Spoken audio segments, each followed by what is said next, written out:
Assalamu alaikum students. In this video I will discuss the MCQs of the ENT. Question number was 28-year-old male presents to the OPD with a history of the impaired mouth opening and drooling of the saliva from his right angle to the mouth. He has been having severe right-sided throat pain and high-grade fever for last 4 days. The diagnosis in this case impaired opening mouth and जो ना saliva drool कर रही है from the right to his right angle of the mouth and severe right sided throat pain है and fever है. क्या चीज़ होगी? Tonsillitis होगा, बच्चा तो नहीं है, ठीक है. एफएस अल्सर भी नहीं होगा. Acute temporo mandibular joint dislocation, so it will be the paratonsillar reps simple. Next हमारे पास the following tonsillectomy loss of the sensation of the taste in the posterior part of the tongue is due to injury of the posterior part. में कौन सी चीज़ sensation करती है, कौन सी nerve? Glossopharyngeal करती है. Next है हमारे पास 62-year-old man come with the squamous cell carcinoma of the cheek on the left side and with the extension up to the lower gum. What is the most suitable investigation for assessing the mandibular involvement in this patient? Orthopantomogram करेंगे, ठीक है, ताकि mandible को access कर सकें, उसमें tumour invade तो नहीं कर गया. नेक्स्ट है which of the following is the most common site of the oral cavity cancer. Oral cavity cancer tongue is the world wide buccal mucosa हमारी कम्युनिटी में, ठीक है. Next, which of the following represent the Ludwig's angina?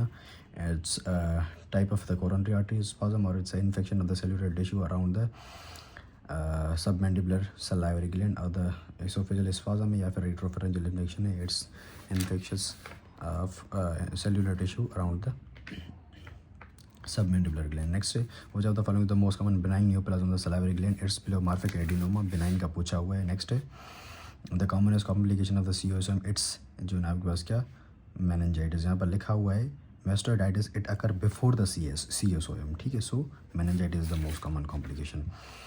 ट्रोटस triad is seen in the CF. Trotter's triad आपके पास किस में? नेजोफेरिंक्स के सीए में मिलता है, ठीक है.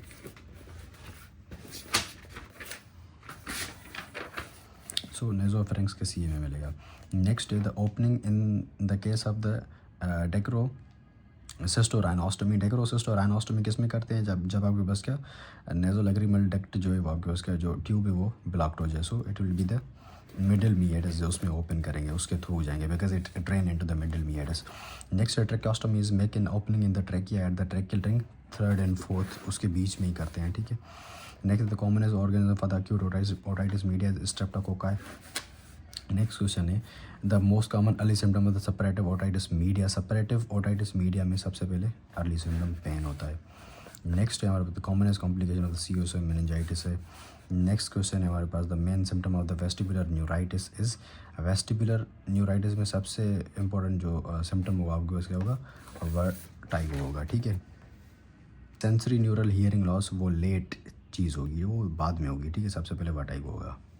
Next question about the 65-year-old diabetic patient come in the ER with the right-sided lower motor neuron type of the facial palsy and history of gain and discharge from the right ear for last 1 month. The diagnosis is जो ना आपके पास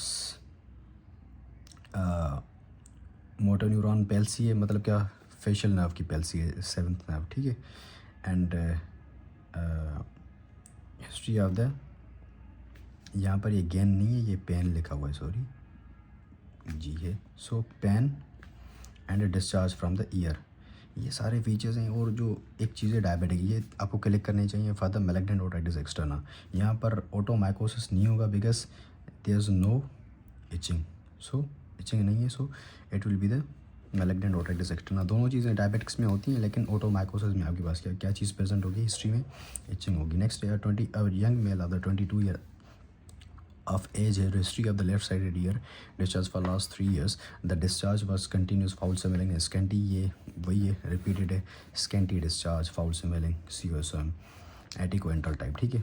and next है हमारे पास disease characterise by the episodic tinnitus fluctuating hearing loss and the aural fullness. Characterises जो ना आपके उसका which condition? Tinnitus and fluctuating hearing loss जो आपके पास क्या रिक्रूटमेंट फिनोमेना था. So it will be the Meniere's disease. Next है which of the following drug is not in ototoxic. Ototoxic कौन सा नहीं है? Streptomycin, quinine, aspirin and clarithromycin is the right option. वो इतना वो ऑटोटॉक्सिक नहीं होता. Next watery rhinorrhoea present in which patients.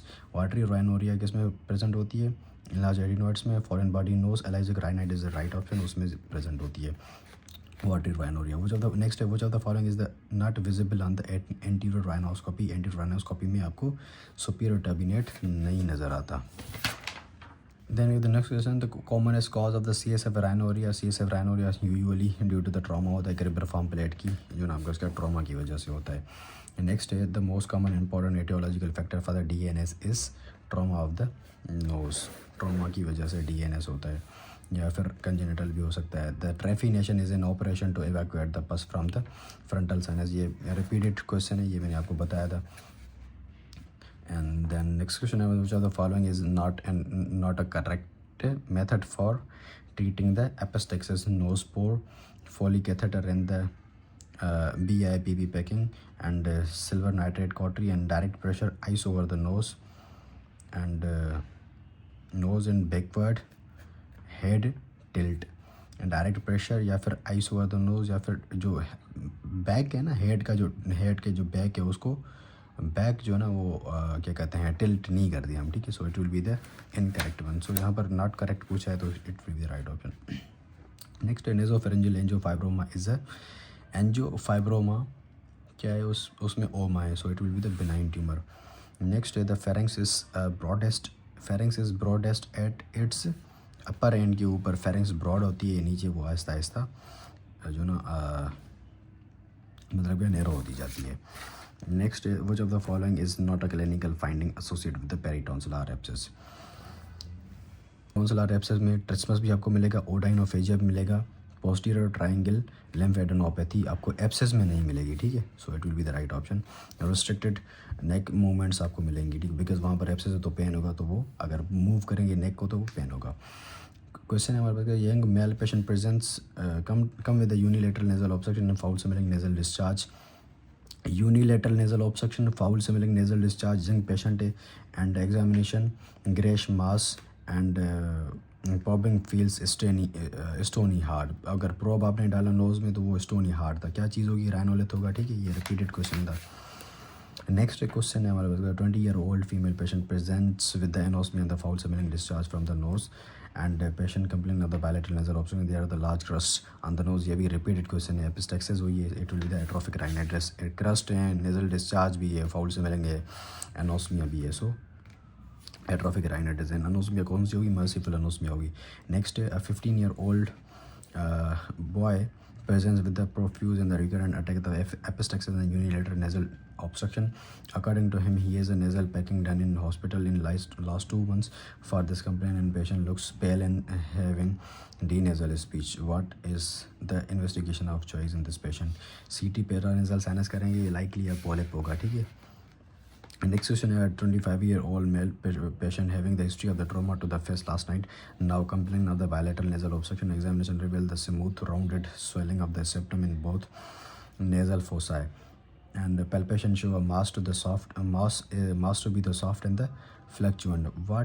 How will you manage जो ना आपका इसका इन दिस पेशेंट। इस ट्रॉमा के बाद क्या चीज़ होती है, सेप्टल हेमेटोमा, उसको जो ना क्या करेंगे, इंसिजन एंड ड्रेनेज करेंगे।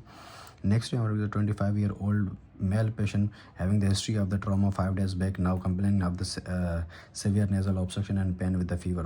What will be the diagnosis? ये क्या है, यहाँ पर भी ट्रॉमा की हिस्ट्री है, लेकिन यहाँ पर क्या चीज़ आ गई, pain and fever. It will be the septal abscess. Next question हमारे पास क्या, patient had history of the nasal surgery of the DNS after he developed depressed nose, what will the augmentation rhinoplasty करेंगे। ये repeated question आ रहे हैं। Merciful anosmia atrophic rhinitis में मिलेगा। Next question है हमारे पास, अब I present emergency department with the history of the RTA conscious and well oriented discharge है ईयर से, and which is watery and slightly blood tinged. How will you manage this patient? CT scan करेंगे temporal bone का with the contrast, ठीक है, ताकि legion को locate कर सकें। नेक्स्ट है myringotomy is an incision in the tympanic membrane to drain the fluid. Myringotomy में इंसिजन देते हैं ताकि जो मिडल ईयर का फ्लूइड है उसको ड्रेन कर सकें। नेक्स्ट क्वेश्चन है 45-year-old patient presents with history of the recurrent spontaneous attack of the vertigo, hearing loss and the tinnitus, and these attacks last up to 24 hours, sometimes also with the vomiting. What is your diagnosis? Vertigo, hearing loss, rhinitis किसके features होते हैं? Triad किसका होता है? मेनियस disease का होता है, ठीक है। Next year 20-year-old male patient present with vertigo having the suffered from the symptoms flu for the several days. Vertigo with the nausea, vomiting and last for 3 days. What is your probable diagnosis? ठीक है, flu के बाद ना vertigo हुआ है, so it will be the vestibular neuritis, vestibular neuritis होगा। Next question है हमारे पास 82-year-old male patient present out department emergency department with the left facial palsy also the pain around the ear, facial palsy pain है ear में, facial with the wrinkles on the forehead associated with the left vesicles, ये this is true, oh this is very important. Facial palsy, earache and vesicles is the feature of the Ramsay-Hunt syndrome, it's a feature of Ramsay-Hunt syndrome. Rash and जो ना आपको उसके facial palsy, ये दोनों चीज़ें Ramsay-Hunt syndrome में मिलती हैं। नेक्स्ट है a 2-year-old child brought into the ENT OPD, his mom complained that he is not responding to the sound and he is mute. Both tympanic membrane or normal, what investigation you will advise?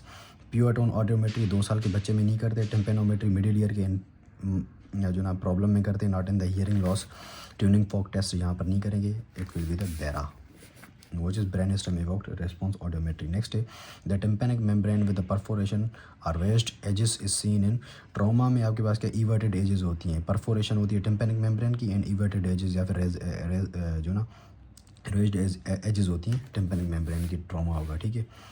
Next है the most common site of the impaction of the foreign body coin is at the cricopharyngeal sphincter में होती है, repeated था ये भी।